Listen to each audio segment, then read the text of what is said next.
जय हिंद साथियों, मैं दिल्ली से अलका लांबा सभी साथियों का स्वागत करती हूँ जो जुड़ रहे हैं और पूरी उम्मीद करती हूँ आप सभी अपने घरों में होंगे, परिवार के साथ होंगे और पूरी तरह से सुरक्षित भी होंगे। मुझे आज बहुत लोगों ने कहा कि मैं फेसबुक के ऊपर लाइव आकर आप सभी से बात करूं और मुद्दा अर्नब गोस्वामी ने अपने रिपब्लिक टेलीविज़न के ऊपर महाराष्ट्र पालघर के जो हुआ, बहुत शर्मनाक हुआ जो कुछ भी हुआ है, उसके ऊपर पूरा एक डिबेट किया, उसे कम्युनल किया, उसे सांप्रदायिक किया, उसे धर्म से जोड़ दिया और कांग्रेस की अध्यक्षा श्रीमती सोनिया गांधी जी को लेकर जितनी अभद्रता वो कर सकते थे उन्होंने वो की। लोग चाहते थे कि पालघर महाराष्ट्र में 3 लोगों को, 3 इंसानों को एक भीड़ ने मार डाला। भीड़ ने 3 इंसानों को मार डाला। कानून को अपना काम करना चाहिए था और कानून अपना काम कर भी रहा है। लोग चाहते थे कि जो 3 इंसान मर रहे हैं उनमें इंसान से ज्यादा उनका धर्म पहले देखा जाए, उनके कपड़े देखे जाए, उनका धर्म देखा गया, उनका पहनावा देखा गया और उन्हें पहचाना गया कि वो हिंदू और साधु संत हैं। लेकिन मारने वाले कौन है इस पे सोचें, उसकी जांच हो। उससे पहले जितने भी लोग थे वो उसे पूरी तरह सांप्रदायिक रंग देने, हिंदू मुस्लिम देने शुरू हो गए और अपनी राजनीतिक रोटियां सेकना उन्हें मौका मिल गया था कि इस मौके से हाथ से नहीं जाना देना है। और उन्होंने बिना इसकी जांच हुए, बिना सच्चाई सामने आए हुए इस पे ये फसाद फैला दिया कि एक धर्म के लोगों ने भीड़ में शामिल होकर दूसरे धर्म के लोगों को मार डाला है। लेकिन सच्चाई सामने आ चुकी है। 101 लोगों के ऊपर FIR दर्ज हो चुकी है और 101 लोग जिन पे FIR दर्ज हुई है, जिन्हें गिरफ्तार कर लिया जा चुका है, वो उसी धर्म के हैं जिस धर्म के ये 3 लोग मार दिए गए हैं। महाराष्ट्र गवर्नमेंट में तुरंत कार्रवाई करते हुए 101 लोगों पर FIR दर्ज किए, उन्हें गिरफ्तार कर लिया और मैं पूरी उम्मीद करती हूं महाराष्ट्र सरकार बिना समय व्यर्थ किए फास्ट ट्रैक कोर्ट, जी हां, फास्ट ट्रैक कोर्ट में इस मामले को चलाए और 3 महीने से 6 महीने के अंदर इन सभी 101 लोग जो उसी सेम धर्म के हैं, भीड़ बनकर मार दिया गया, उनको सख्त से सख्त सजा मिलनी चाहिए। कानून किसी का धर्म, किसी की जाति, किसी की भाषा, किसी का पॉलिटिकल एफिलिएशन बिल्कुल नहीं देखना चाहिए और होनी चाहिए। और उम्मीद है ये कार्रवाई महाराष्ट्र की सरकार जरूर करेगी। अब बात आती है अर्नब गोस्वामी ने बस जैसे ही पता लगा एक मौका हाथ में लगा है, उसे वो जाने नहीं देना चाहते थे, जिसके लिए उन्होंने एक डिबेट बुलाई जिसमें साधु संत और हर एक को बुलाकर बैठा लिया और बिल्कुल एग्रेसिव होकर अर्नब गोस्वामी ने सोनिया गांधी तक के ऊपर गाली गलौज करना शुरू कर दिया। आज सोनिया गांधी जी की उम्र 73 है। इस साल 74 साल की सोनिया गांधी जी पूरी हो जाएंगी। 1968, आज से 53 साल पहले हिंदुस्तान की वो बहू बनकर इस देश में आई थी। एक स्पीच है उनका जो आज बहुत वायरल हो रहा है क्योंकि बात सोनिया गांधी जी के ऊपर अर्नब गोस्वामी ने उठाई है।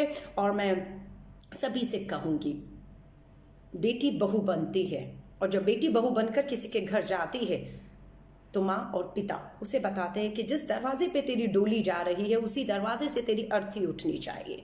अब हम नहीं, वही तेरे माँ बाप हैं, वही तेरा भाई बहन, और तेरा नाम तक बदल दिया जाता है, पहचान बदल दी जाती है। सबसे पहला काम यही होता है। लेकिन सोनिया गांधी जी की एक स्पीच आपको मैं जरूर सुनाऊंगी, सिर्फ 2 मिनट की है, सुनिएगा और इस वीडियो को ज़्यादा से ज़्यादा वायरल किया जाएगा क्योंकि अभी कुछ और बातें हैं। क्योंकि सोनिया गांधी जी के साथ मैंने बहुत करीबी से काम किया, मुझे नहीं मालूम बहुत कितने लोगों को श्रीमती सोनिया गांधी जी के साथ उठने बैठने का, बात और काम करने का मौका मिला है। मैं उन भाग्यशाली लोगों में से हूँ और बहुत बार महसूस करती हूँ कि शायद उतने भारत के रीति रिवाज, संस्कार, पहनावा शायद मुझे नहीं आता जितना हिंदुस्तान की संस्कृति में वो ढल गई है पूरी तरीके से। एक उनका भाषण है, भावुक करने वाला है, सुनाऊंगी, सुनिएगा जरूर। Yes, I was born in Italy. I came to India in 1968 as the daughter-in-law of Indira Gandhi. Yes, I have spent 48 years of my life in India. This is my home. This is my country. I was born to proud and honest parents. I will never be ashamed of them. The Prime Minister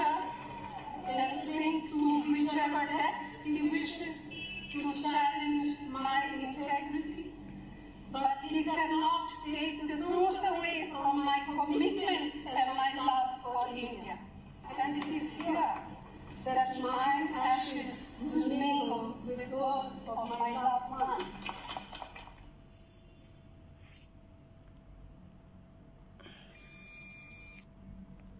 आपने कांग्रेस की राष्ट्रीय अध्यक्षा श्रीमती सोनिया गांधी जी को सुना, क्या कहा उन्होंने कि मैं इटली से भारत में भारत की बहू बनकर आई, और 48 साल जब वो भाषण दे रही थी तब 48 साल हुए थे, अभी तो 53 ईयर्स 53 साल 50 साल से ऊपर हो चुके हैं। उन्होंने कहा मैं इस देश में आई, इस देश की नागरिकता उन्होंने ली, और उन्होंने ये कहा इस देश में से अब मेरी जो अंतिम सांस है वो इसी हिंदुस्तान की धरती पर लेंगी। उन पे जितने भी तरह के आरोप लगाए जा रहे हैं, मैं कहती हूँ बहादुर महिला हैं, बहुत से बात हम पर बहुत से बातें की जाती हैं, कीचड़ उछाला जाता है, अभद्र भाषा, हम विचलित हो जाते हैं, लगता है सब छोड़कर भाग जाएं, पर बहादुर महिला है श्रीमती सोनिया गांधी जी। मैं आपको याद दिलाती हूँ, एक बार नहीं बहुत बार उनके सामने चुनौतियां आई। 1968 में जब वो भारत की बहू बनकर हिंदुस्तान में आई थी, शादी को भी 23 वर्ष भी नहीं हुए थे, जी हाँ 23 साल भी नहीं हुए थे। 1991 में श्री राजीव गांधी जी इस देश के लिए शहीद हो गए। उससे पहले 1984 में एक बहू के तौर पर सोनिया गांधी जी इंदिरा गांधी जी के साथ ही रह रही थी और उनकी पूरी देखभाल कर रही थी। जब भी राजीव जी बाहर जाते थे तो अधिकतर सोनिया गांधी जी इंदिरा गांधी जी के साथ रहती थी। और 1984 में जब इंदिरा गांधी जी के ऊपर हमला हुआ जिसमें उनकी जान भी चली गई, तब उनके साथ कोई था तो श्रीमती सोनिया गांधी जी थी। उन्हें अपनी गोद में लिया, अस्पताल की तरफ दौड़ी और वहां इंदिरा जी ने अंतिम सांस ली। डर गई थी सोनिया गांधी जी, इसमें कोई दो राय नहीं है।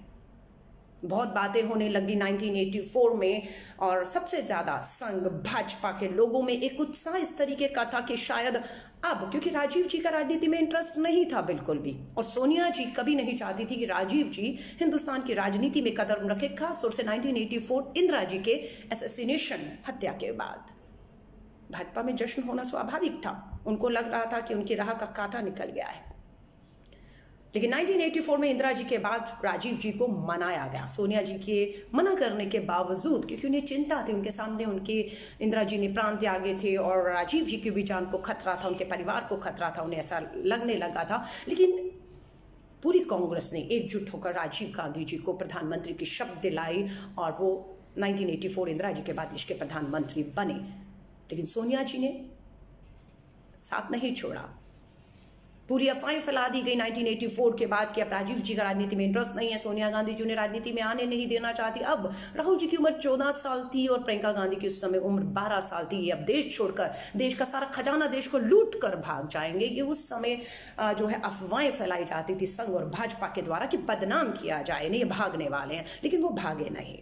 राजीव जी ने जिम्मेदारी ली, देश की बागडोर अपने हाथों में ली, और उसके बाद जो किया राजीव जी ने, उसे सोनिया जी को भी देखकर गर्व होने लग गया कि युवाओं में जो है 21वीं सदी की बात करना, कंप्यूटराइजेशन का दौर लाना, पंचायती राज लाना, महिलाओं के लिए आरक्षण लाना, और बहुत सी क्रांतियां राजीव जी ने जब लानी शुरू की तो सोनिया गांधी जी का भी विश्वास जो है वो वापस आने लग गया और वो ताकत बनकर राजीव जी के साथ खड़ी होगी। पर कुछ ही साल में दूसरा टेन्योर मिलता, उससे पहले 1991 में राजीव जी भी इस दुनिया से चले गए। उस समय राहुल जी की उम्र लगभग 20 साल और प्रियंका जी की उम्र 18 साल रही होगी। फिर वही दोबारा अफवाहें फैलाई गई संघ भाजपा के, उनको लगा एक बार फिर उनके राह का कांटा निकल चुका है, और ये कहा गया कि अब ये सोनिया गांधी अपने बच्चों को लेकर देश का खजाना लूट कर देश से भागने वाली है। फिर यह अफवाह फैलाई गई दूसरी 84 के बाद 91 में, पर ऐसा हुआ नहीं, ऐसा नहीं हुआ। ये सच्चाई है कि सोनिया गांधी जी ने इंदिरा जी और एकदम राजीव जी कुछ ही 7-8 साल के बीच में दो बड़े हादसे हुए, दो बड़ी शहादतें हुई, और जिससे वो स्वाभाविक है, एक माँ थी, अकेली रह गई थी, एक डरना स्वाभाविक था। हिंदुस्तान की राजनीति किस तरफ जा रही थी, उन्होंने अपने आप को हिंदुस्तान की राजनीति कांग्रेस से पूरी तरह से 1991 के बाद काट लिया और पूरी तरह अपनी घर गृहस्थी और भाजपाई पूरे 7-8 साल तक संघ के लोग अफवाह फैलाते रहे कि ये भागेंगी, जाएंगी, पर ऐसा हुआ नहीं। मुझे याद है 1997 कांग्रेस प्लेनरी सेशन कलकत्ता में हुआ था। मैं उस समय लगभग 21 वर्ष की थी, पर NSUI national student union of India Congress के छात्र संगठन की राष्ट्रीय अध्यक्ष थी और मैं भी कांग्रेस के उस प्लेनरी सेशन कलकत्ता के मंच पर थी जहां पर श्रीमती सोनिया गांधी जी को पूरी कांग्रेस ने आह्वान कर आने के लिए आमंत्रित किया था। और श्रीमती सोनिया गांधी जी 1997 में कांग्रेस के मंच पर आई। वहां उन्होंने पहली बार 1991 के बाद 97 में पहली बार वो पब्लिक में आई और उन्होंने वहां पर कांग्रेस की प्राथमिक सदस्यता ग्रहण किया। 1998 में उस समय भी कांग्रेस के छात्र संगठन के NSUI की राष्ट्रीय अध्यक्ष थी।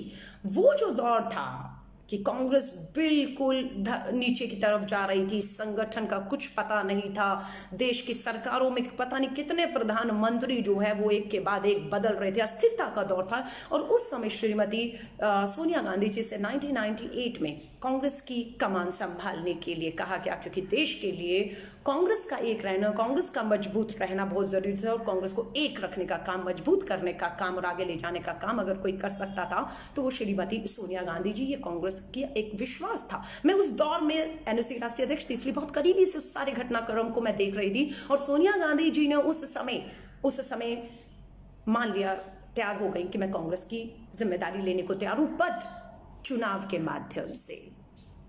लोगों ने कहा चुनाव की जरूरत नहीं है, आप बस कांग्रेस के अध्यक्ष पद ले लीजिए। लेकिन उन्होंने चुनाव के माध्यम से कांग्रेस का पहली बार 1999 के अंदर 1998 में कांग्रेस के अध्यक्ष बनने का फैसला किया और चुनाव हुआ। कांग्रेस के भीतर चुनाव हुआ और जतिन प्रसाद उत्तर प्रदेश के बहुत कद्दावर नेता थे कांग्रेस के, उन्होंने कांग्रेस की अध्यक्षा सोनिया गांधी जी के सामने नामांकन दाखिल किया। चुनाव हुआ कांग्रेस के अंदर और श्रीमती सोनिया गांधी जी कांग्रेस की अध्यक्ष चुनकर आई। लेकिन जतिन प्रसाद जी का क्या हुआ? सोनिया गांधी जी की एक खुली सोच का ही नतीजा था कि उन्होंने कहा जतिन प्रसाद जी, आपके पास एक लंबा अनुभव है, कांग्रेस की आपने सेवा की है, मैं चाहती हूँ कि आप उनकी मेरी टीम में रहेंगे, सोनिया गांधी जी ने कहा। और जतिन प्रसाद जी ने इसे माना और कांग्रेस की अध्यक्ष श्रीमती सोनिया गांधी जी बनी। और जतेंद्र प्रसाद जी उस समय वाइस प्रेसिडेंट कांग्रेस के चुने गए। 99 का चुनाव आ गया। अब श्रीमती सोनिया गांधी जी के पास था कि आपको कांग्रेस का तो अध्यक्ष का चुनाव आपने लड़ा, चुन कर आई, आपको लोगों ने मत वोट दिया, जिताया, अब आपको देश का भी चुनाव लड़ना चाहिए। चाहे तो अपर हाउस में वो रह सकती थी राज्यसभा से, लेकिन नहीं, उन्होंने चुनाव लड़ना चुना और अमेठी से 1991 का पहला चुनाव लड़ने के लिए गई। तब क्या हुआ? क्या रास्ता आसान था सोनिया गांधी जी के लिए? नहीं, बिल्कुल आसान नहीं था। 1991 में जब उन्होंने 1999 में जब पहला चुनाव अमेठी से नामांकन दाखिल किया तो दूसरा नामांकन उन्होंने कर्नाटका के बल्लेरी से भी फाइल किया। ये पहला चुनाव था श्रीमती सोनिया गांधी जी का। फिर संघ और भाजपा को लगा, 84 में लगा था कांटा निकल गया, नहीं निकला। 1991 में उनको लगा कि राजीव जी के जाने के बाद कांटा निकल गया, लेकिन कांटा नहीं निकल रहा था। अब सोनिया गांधी जी आ गई हैं जो पूरी कांग्रेस को एक रखते हुए चुनाव के मैदान में खड़ी थी। श्रीमती सोनिया गांधी जी, और उस समय मैं याद करती हूँ स्वर्गीय आदरणीय श्रीमती सुषमा स्वराज जी को भाजपा और संघ ने सोनिया गांधी जी के सामने खड़ा करने के लिए अपनी सबसे कद्दावर नेता श्रीमती स्वर्गीय सुषमा स्वराज जी को चुना। सुषमा स्वराज जी को लगा अमेठी तो शायद संभव नहीं हो पाएगा क्योंकि कांग्रेस का एक गढ़ रहा है, लेकिन बल्लेरी से, कर्नाटका से उन्होंने श्रीमती सोनिया गांधी जी के सामने चुनाव लड़ने की चुनौती को स्वीकार कर लिया। और इस बात को उन्होंने कहा, अगर गूगल करेंगे, कि अगर वो चुनाव हार जाती हैं, अगर सोनिया गांधी जी चुनाव जीतती हैं और प्रधानमंत्री बन जाती हैं, उन्हें ऐसा लग रहा था, तो वो अपना सर मंडवा देंगी और वो जमीन पर सोएंगी। बहुत बड़ी घोषणा उन्होंने की थी कि अगर वो चुनाव हारी तो वो अपना सर, सुषमा स्वराज जी ने कहा, सर मंडवा देंगी और जमीन पर सोएंगी। और नतीजा क्या आया? श्रीमती सोनिया गांधी जी 1999 का अमेठी और बल्लेरी कर्नाटका का चुनाव भारी बहुमत से जीत गई और सुषमा स्वराज जी भाजपा संघ की पूरी हार वहां पर हुई। ये चुनौतियां थी। कांग्रेस के अंदर भी उनको चुनौती आई थी जब 1999 में चुनाव जीत कर आई, 1998 में अध्यक्ष बनी, तब शरद पवार जी और हमारी सांगमा जी तो रही नहीं अब दुनिया में, तारिक अनवर जी, इन लोगों ने काफी विरोध किया था। उन्हें लगता था सोनिया जी अध्यक्ष बन गई हैं तो सोनिया जी प्रधानमंत्री की भी दावेदारी करेंगी, इसीलिए उन्होंने उसका विरोध किया। और विरोध के चलते, क्योंकि सोनिया जी चुनकर आई थी, अध्यक्ष बनी थी, देश का चुनाव जीता था 1999 का उन्होंने 2 जगहों से। उसके बाद पार्टी के अंदर अनुशासनहीनता के तौर पर इसे देखते हुए तीनों नेताओं को पार्टी से बाहर कर दिया गया। और उसके बाद सिलसिला आगे बढ़ा। 99 की आपको मैंने बात बताई कि किस तरह से वो हरा कर आई और नेता विपक्ष के तौर पर 1999 के चुनाव के बाद नेता विपक्ष के तौर पर श्रीमती सोनिया गांधी जी ने संसद के अंदर जिम्मेदारी संभाली और 1999 के बाद अटल बिहारी वाजपेयी जी की सरकार बनी। और अटल बिहारी वाजपेयी जी का जो सोनिया गांधी जी के साथ जो संस्कारों की बात करते हैं, हिंदू रीति रिवाजों की बात करते हैं, बहू और बेटियों की बात करते हैं, अटल बिहारी वाजपेयी जी की बहुत तस्वीरें आपको सोनिया गांधी जी के साथ दिखेंगी कि कितना सम्मान करते थे वो एक महिला का, एक नेता के तौर पर। और कभी उन्होंने उनके व्यक्तिगत जीवन पर जो है उंगली शायद कभी उठाई हो। अगर आप तस्वीरें देखेंगे एल के अडवाणी जी हों, आपके अटल बिहारी वाजपेयी जी की सोनिया जी के साथ एक सम्मान था। लेकिन आज जितना स्तर नीचे गिर सकता है उसे गिराने की कोशिश की जा रही है, बदनाम करिए, क्योंकि कांटा एक ही दिख रहा है। तस्वीरें हैं मेरे पास, सोनिया जी की ये किताब है जिसमें अटल बिहारी वाजपेयी जी और अडवाणी जी और बड़े नेताओं के साथ सोनिया जी के कैसे संबंध रहे जब वो नेता विपक्ष थी और अटल बिहारी वाजपेयी जी देश के प्रधानमंत्री थे, कितना सम्मान था उनमें। 1999 के बाद जो है अगला चुनाव 2004 का आया। सोनिया गांधी जी की अध्यक्षता में चुनाव लड़ा गया, लड़ा ही नहीं गया, जीता गया। अटल बिहारी वाजपेयी जी की सरकार हार गई और 2004 में कांग्रेस सबसे बड़ी पार्टी बनकर उभरी। अब यहाँ पर देखना था कि कांग्रेस के अंदर से आवाज उठी कि श्रीमती सोनिया गांधी जी को प्रधानमंत्री बनना चाहिए। ये 2004 की बात कर रही, जो भाजपा हार गिर कांग्रेस ने वापसी की थी। अब फैसला सोनिया गांधी जी को करना था। पूरी कांग्रेस चाहती थी कि सोनिया गांधी जी के नेतृत्व में चुनाव लड़ा गया है और ये वापसी उनकी वजह से संभव हुई है। 7 साल 8 साल के बाद वो वापसी हुई थी पीवी नरसिम्हा राव जी की सरकार के बाद। तो सोनिया जी को पदभार संभालना चाहिए, पर सोनिया गांधी जी ने भावुक एक भाषण दिया और सबकी बात को सुना और फैसला लिया कि नहीं, मैं प्रधानमंत्री नहीं बनूंगी। प्रधानमंत्री के नाम के तौर पर डॉक्टर मनमोहन सिंह जी का नाम श्रीमती सोनिया गांधी जी ने आगे किया। ये त्याग श्रीमती सोनिया गांधी जी में है।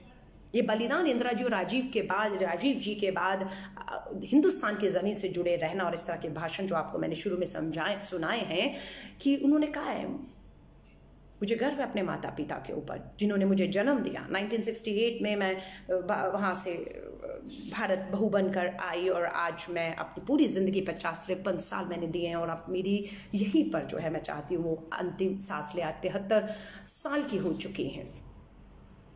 ये त्याग, ये बलिदान, मैं सोनिया गांधी जी से मुझे नहीं मालूम, मैंने कहा आप लोगों को कितनी बार मिल चुके हैं। मैं 1997 में जब उन्होंने कांग्रेस की सदस्यता ली, मैंने उसकी राष्ट्रीय अध्यक्ष थी, बहुत करीब से उस दौर को देखा। 1998 में जब वो कांग्रेस की राष्ट्रीय अध्यक्ष थी तब भी मैं NSUI की राष्ट्रीय अध्यक्ष थी। उनके साथ मुझे काम करने का मौका मिला और मुझे बहुत बार मैं कह रही हूँ किस तरीके से मेहमान नवाजी की जाती है, संस्कार क्या है, पहनावा, खान पीन, इवन की हर चीज़ को लेकर उनकी रगों में वो चीज़ें बसी हुई थी। और बहुत बार महसूस होता था उनके पहनावे को देखकर कि हमसे ज़्यादा तो भारतीय ये हैं, हमसे ज़्यादा तो भारत के लिए एक दर्द, एक प्रेम और जो आधा चीज़ें राजीव जी और इंदिरा जी छोड़ गए उसे इंदिरा जी इस देश के लिए आगे ले जाने का एक जज्बा रखती हैं। और इतने लांछन, इतनी बुरी अभद्र भाषा सुनने के बावजूद भी उनके पांव डगमगाए नहीं। आरोप लगते थे देश छोड़कर भाग जाएंगी, देश का खजाना लेकर भाग जाएंगी, पर उन्होंने ऐसा नहीं किया। 7 चुनाव लड़े और 7 के 7 चुनाव आज तक श्रीमती सोनिया गांधी जी हारी नहीं है। चाहे वो अमेठी हो, रायबरेली हो, बेल्लेरी से चुनाव लड़ा हो, 99 का, 2004 का, 2008 का, 2014 का, 2019 तक का चुनाव सोनिया जी लड़ी, लोकतांत्रिक तरीकों से लड़ी और जीतती आई। सलाम है इस महान महिला को, श्रीमती सोनिया गांधी जी को। ये भाजपा के रास्ते का रोड़ा बन चुकी हैं, इसलिए उन्हें मंजूर नहीं है। आज देश में किसकी सरकार है? आज अगर कहीं हिंसा हो रही है या देश की सब चीजें बर्बाद हो रही हैं, मीडिया चीख रहा है, अर्नब गोस्वामी जैसे लोग चीख रहे हैं, तो दोषी कौन है? किसकी जिम्मेदारी, किसको कार्रवाई करनी है? नहीं, कांग्रेस। सोनिया गांधी कांग्रेस के अध्यक्ष, क्या वो देश के प्रधानमंत्री हैं?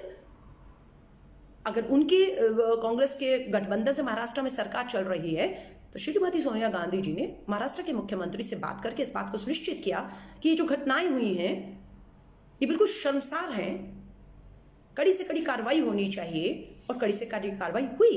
101 लोग अरेस्ट कर लिए जा चुके हैं और मैं मांग कर रही हूं कि बिल्कुल 3 महीने के अंदर फास्ट ट्रैक कोर्ट करके इन्हें सजाएं मिलनी चाहिए। ये सोनिया गांधी जी के बारे में, सोनिया गांधी जी जब यूपीए की नेता थी, प्रधानमंत्री पद नहीं लिया 2000, उसके बाद 2004 के बाद 2009 में जब दोबारा सरकार कांग्रेस का दोबारा 200 से 208 सीटें आई, तब भी मौका था, श्रीमती सोनिया गांधी जी को वापस कहा गया कि आप देश की प्रधानमंत्री बने, लेकिन नहीं, उन्होंने दोबारा डॉक्टर मनमोहन सिंह जी को ही प्रधानमंत्री बनने को कहा। लेकिन यूपीए के नेता के तौर पर उन्होंने राइट टू इंफॉर्मेशन, सूचना का अधिकार कानून लाने में पूरी ताकत लगाई जो आया भी। उन्होंने फूड सिक्योरिटी, गरीबों के लिए खाद्य सुरक्षा, फूड सिक्योरिटी बिल लेकर आई, वो कानून लेकर आई।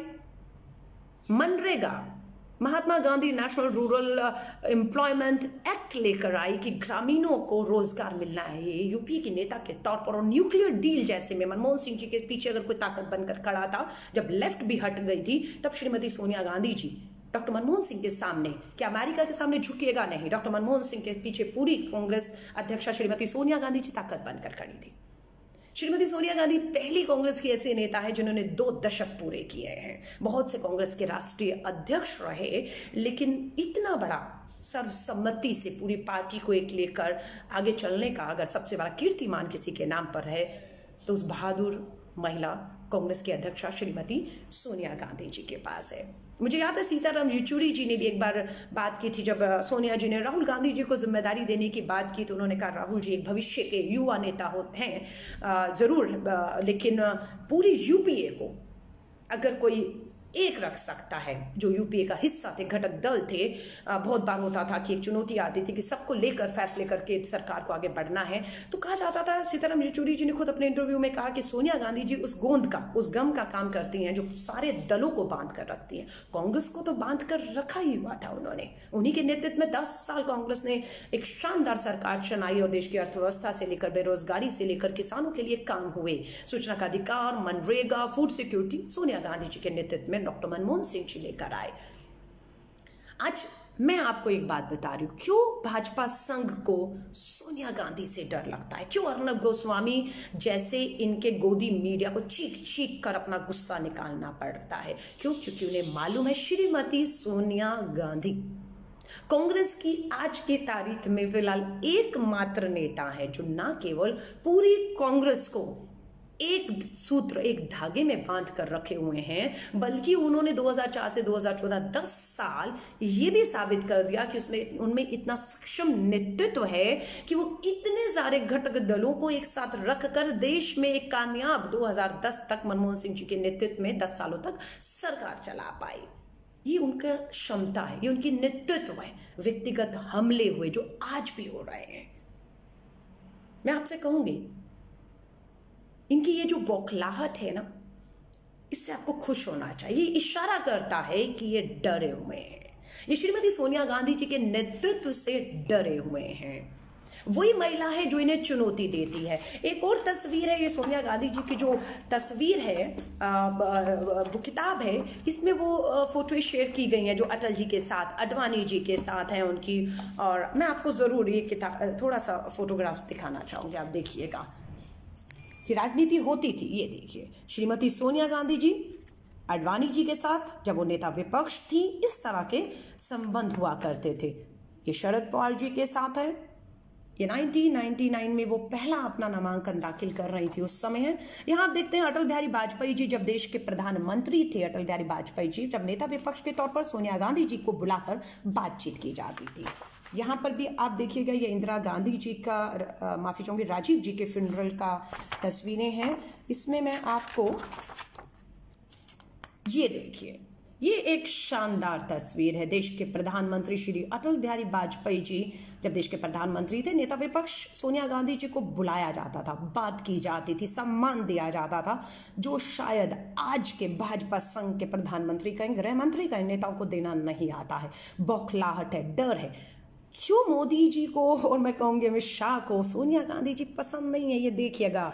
रिमूव नरेंद्र मोदी। अटल बिहारी वाजपेयी जी ने धर्म, राज धर्म यूं ही नहीं समझाया था। ये 2002 का पार्लियामेंट में धरने पर श्रीमती सोनिया गांधी जी बैठी थी और अटल बिहारी वाजपेयी जी ने उसके बाद श्री नरेंद्र मोदी जी को उनका राज धर्म समझाने की कोशिश की थी। देख रहे हैं आप सभी लोग। सो मैं आप सभी से कहूंगी, सोनिया गांधी जी, गांधी परिवार का त्याग और बलिदान, उनका साहसिक नेतृत्व, उनका अडिग रहना, ये कहीं ना कहीं कांग्रेस और भाजपा और संघ के नेताओं को, गोदी मीडिया को बार बार विचलित करता है और मैं इससे एक शुभ संकेत के तौर पर देख रही हूं। कांग्रेस का त्याग, कांग्रेस का बलिदान और गांधी परिवार ही एक ऐसा सूत्र, एक ऐसा धागा है जो कांग्रेस को एक रखते हुए, देश के घटक दलों को जो कांग्रेस की, गांधी की विचारधारा पर यकीन करते हैं, उनको एक रखते हुए, देश को एक रखते हुए तरक्की और उन्नति पर आगे ले जा सकता है और आज की सरकार को चुनौती दे सकता है जो मात्र धर्म के नाम पर नफरत, जहर पूरा जो है बर्बाद करके सिर्फ अपनी सत्ता की रोटियां सेकना चाहता है। तो मैं आप सभी से कहूंगी, 2000 के करीब लोगों ने, कम से कम मुझे मालूम नहीं कितनी देर से मैं बोल रही हूँ, आप लगातार मुझे सुन रहे हैं और उम्मीद करती हूँ आप कांग्रेस के वो सिपाही हैं जिन्होंने कांग्रेस का साथ और उसकी विचारधारा को कभी नहीं छोड़ा है।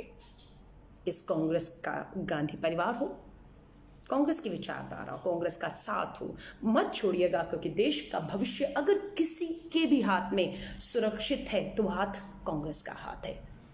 और गांधी परिवार से इनका यूं डरना, कभी प्रियंका गांधी जी पर हमला, कभी राहुल गांधी जी पर हमला, कभी सोनिया गांधी जी पर हमला, ये इनकी मात्र बौखलाहट का नतीजा है, क्योंकि वो इन्हीं से डरते हैं, क्योंकि यही वो गांधी परिवार और लोग हैं, गांधी परिवार के, जो पूरी कांग्रेस को एक सूत्र में बांधकर लगातार इस देश की लड़ाई को, चाहे गरीब की हो, किसान की हो, बेरोजगारी की हो, अर्थव्यवस्था की हो, से लेकर आगे बढ़ रहे हैं। तो मैं आपसे कहूंगी, अर्नब गोस्वामी, अरेस्ट अर्नब गोस्वामी का हैशटैग ट्विटर पे चलाया जा रहा है और मैं बिल्कुल कहूंगी, ऐसे लोगों की दुकानें जो हैं, रिपब्लिक टीवी, अर्नब गोस्वामी, जो जहर, नफरत और देश को इस तरीके से जो है नफरत में झोंक रहे हैं, इनकी दुकानें बंद होनी चाहिए, इनके लाइसेंस रद्द होने चाहिए, इनके ऊपर कार्रवाई करते हुए इन्हें अरेस्ट करना चाहिए। ये किसी व्यक्ति का नुकसान नहीं कर रहे। इन्होंने जो सोनिया गांधी जी पर अर्नब गोस्वामी जी ने कहा है, अर्नब गोस्वामी ने कहा है, माफी चाहूंगी, जी निकल गया क्योंकि वही संस्कार कभी कभी छलक जाते हैं। फिर वो कह रही हूँ, ये व्यक्ति की बात नहीं, ये देश की बात है, देश को एक रखने की बात है। आज हम कोरोना वायरस से लड़ रहे हैं, लेकिन उस कोरोना वायरस पीछे छूट गया ऐसा लग रहा है। उस लड़ाई में टेस्टिंग का पता ही नहीं हो रही है, नहीं हो रही है, लेकिन पूरा सांप्रदायिक हिंदू मुस्लिम कोई मौका हाथ से नहीं जाने दे रहे हैं, कोई भी मौका हाथ से नहीं जाने दे, और सारा फ्रस्ट्रेशन श्रीमती सोनिया गांधी जी पर उतारा जा रहा है।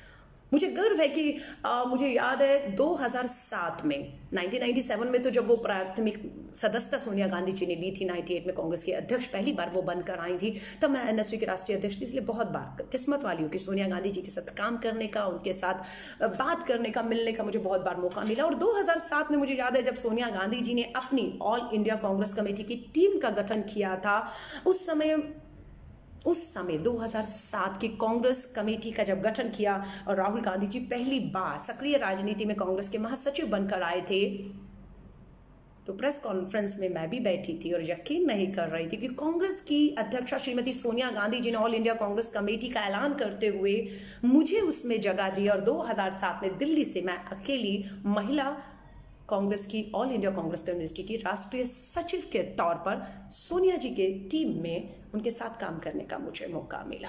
और 2011 तक लगातार मैंने श्रीमती सोनिया गांधी जी के साथ उनकी टीम में राष्ट्रीय सचिव कांग्रेस के तौर पर काम किया। उनकी सोच, उनकी विचारधारा, उनको संघर्ष करते और उनसे बहुत बार निराश होते थे, हताश होते थे, राजनीति छोड़ने को करता था तो उनकी तरफ देखते थे कि उन्होंने जितना सुना है, झेला है, सहा है और इतना कुछ उनके सामने हो गया, फिर भी वो डटी रही, छोड़ा नहीं उन्होंने, और हम फिर एक बार हिम्मत मिलती थी और आगे बढ़ जाते थे। तो मैं उन भाग्यशाली में से हूँ जो सोनिया गांधी जी को बहुत करीबी से जानते हैं और उनके लास्ट शब्द हमारे कानों में रहेंगे कि इस देश की मैं बहू बनकर आई हूँ, जिस दरवाजे से हिंदुस्तान की संस्कृति, रीति रिवाज, धर्म कहता है कि इस दरवाजे में डोली आई है, अर्थी भी वही सूटेगी। और सोनिया गांधी जी ने कहा कि मेरी अंतिम सांस, आज 74 साल की हैं, 53 साल उनको हिंदुस्तान में आए हुए हो गए हैं, संघ उन्हें कभी नहीं अपनाएगा, हमें परवाह भी नहीं है संघ कितना महिला विरोधी है। ये जब बाबा साहब अम्बेडकर हिंदू एक्ट लेकर आए थे पार्लियामेंट में शुरू में कि महिलाओं को उनका संपत्ति में अधिकार मिलना चाहिए, महिलाओं को भी तलाक देने का अधिकार होना चाहिए, पुरुष बहुत शादियां कर सकते हैं, ये उस समय था, उसको हटाने की बात कर रहे थे, तो संघ को सबसे ज्यादा मिर्ची लगी थी कि नहीं आप सनातन धर्म और हिंदू का ये एक्ट लाकर आप हिंदू विरोधी हैं। नहीं, वो हिंदू विरोधी नहीं थे, वो महिलाओं के लिए थे, पंडित नेहरू और अंबेडकर। लेकिन महिला विरोधी कोई था तो ये संघ था। इन्हें मंजूर नहीं था कि महिलाओं को संपत्ति में अधिकार मिले, महिलाओं को भी तलाक देने का अधिकार मिले, या महिलाएं जो है विधवा भी अगर हो जाएगी तो उसे दूसरी शादी का अधिकार ये लोग नहीं देना चाहते थे, यानी कि वो जिंदगी भर इसी तरह मर जाए। तो ये संघ की सोच वहां से यहाँ तक आई, इसलिए कोई हैरान होने की किसी को कोई जरूरत नहीं है। और मैं एक बार फिर से श्रीमती सोनिया गांधी जी के जज्बे को सलाम करती हूँ और कांग्रेस के एक कार्यकर्ता को कहूंगी, डटे रहिए, खड़े रहिए श्रीमती सोनिया गांधी जी के साथ, क्योंकि वही एकमात्र ऐसी नेता हैं जो कांग्रेस पार्टी को एक रखते हुए, समान विचारधारा की पार्टियों को एक रखते हुए, इस देश को एक रखते हुए आगे बुलंदियों पर ले जा सकती हैं। 74 साल की है, मैं उनकी लंबी और स्वस्थ आयु के लिए कामना करती हूँ कि वो बिल्कुल इसी तरह स्वस्थ रहें, कांग्रेस का नेतृत्व उनके हाथों में रहे और वो इसी तरह हमें मार्गदर्शन देती रहे ताकि हम देश की समस्याओं से लड़ते हुए इस देश को एक रखते हुए आगे ले सके।